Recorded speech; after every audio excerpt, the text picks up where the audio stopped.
Hello, and thank you for joining me. This week's book is Victory 45 by James Holland and Al Murray. So, a bit about the authors first. James Holland is a very serious-minded, yet also very accessible historian who writes very deep, focused books on a particular campaign during World War II or a particular unit like the Sherwood Rangers and the like. Al Murray's day job is comedian, but he's a comedian with a kind of historic mind, and he's also, like James Holland, what we might call a public historian. That is someone who knows their history and makes history very accessible to the general public, as opposed to some very good historians who are doing very focused stuff, mostly for other professional historians.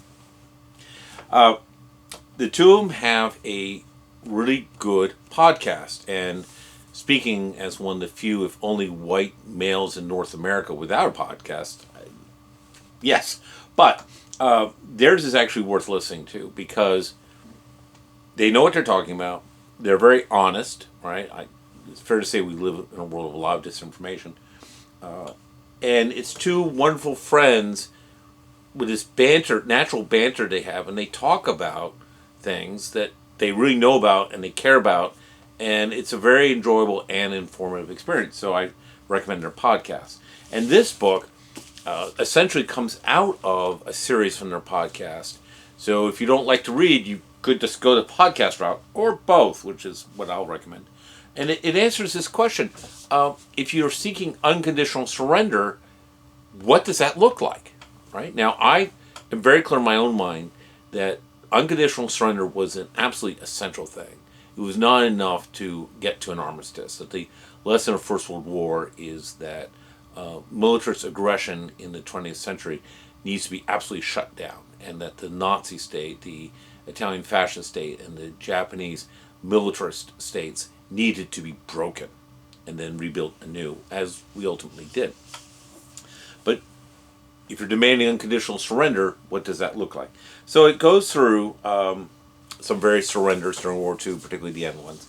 And there's one story that is kind of, they were talking about on the podcast, it was like, oh, I have to read the book. There's this Nazi, and he's a Nazi, he's a bad guy, but he's not the worst of the worst.